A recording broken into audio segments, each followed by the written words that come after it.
Hi, I'm Elinor Silverstein, and today I want to talk about aging.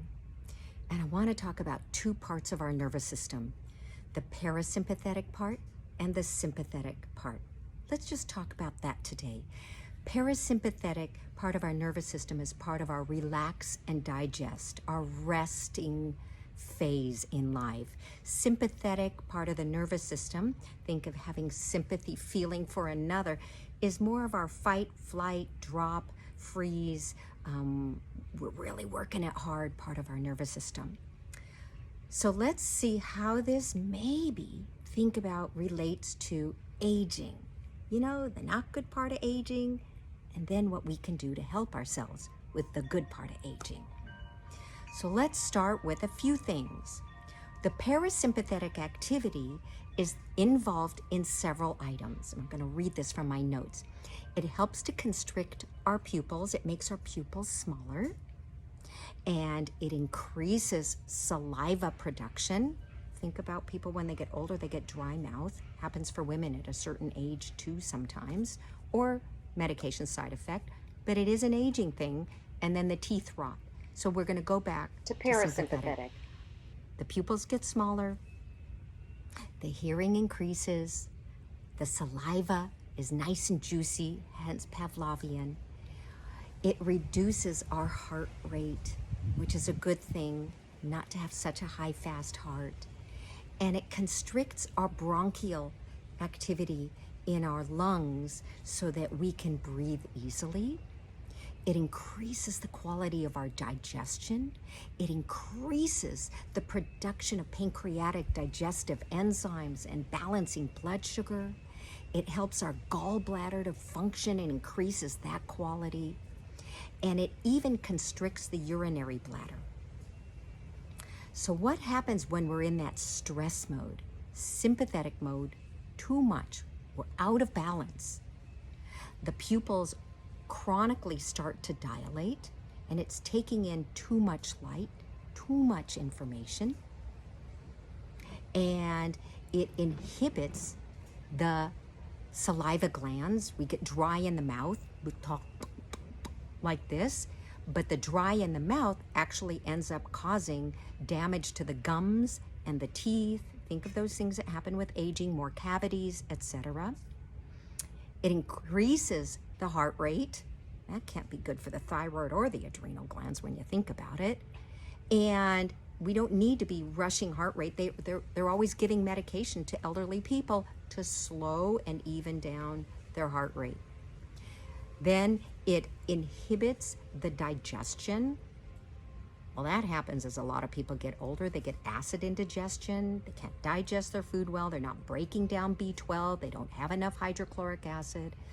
It also decreases pancreatic digestive enzymes, decreases the quality of the gallbladder to squirt out bile into the intestines and lubricate the intestines as one of the things, and help us make a good poop. What are the things that elderly people 50 and older complain about is they can't poop.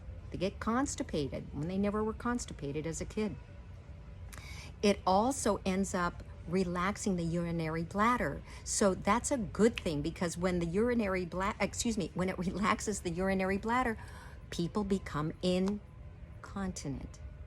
One of the number one reasons, at least used to be, for people getting into senior facilities is incontinence. Of course, now they make cute little panties for everybody that look just like underwear, and people have a hard time holding their urine, men and women, mostly women. There's a reason, anatomical reason why for that. But here's the thing. What if all of that is being driven by being out of balance between parasympathetic and sympathetic? Over life, their adrenals are rushing. They're working too hard. They're stressing. They're watching a lot of news. They're screaming and yelling, talking to everybody. And instead, we get the new generation that comes in, and they come back to what parents or grandparents did in the 60s, and they bring back movement, transcendental meditation, yoga, Feldenkrais, awareness through movement, awareness of self, understanding that peaceful state, eating better food, increasing quality of digestion, and remembering that age-old statement of take in a deep breath, count to 10, and then let it out before you say anything you were thinking you wanted to say. And this helps bring the blood flow into your whole brain. And when this happens, we can increase the quality of the balance between our parasympathetic and sympathetic. So we can have small pupils or large pupils.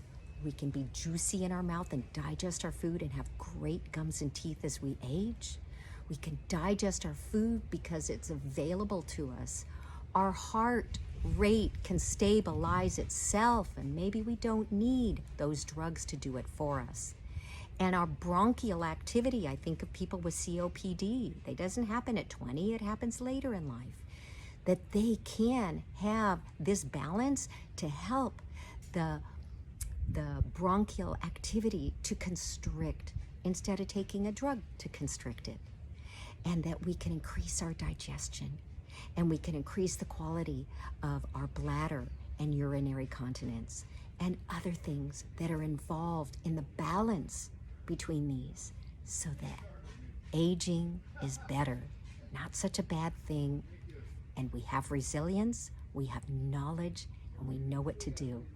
Take this, share this, and remind people, movement is life, health is life. I wish you a good one.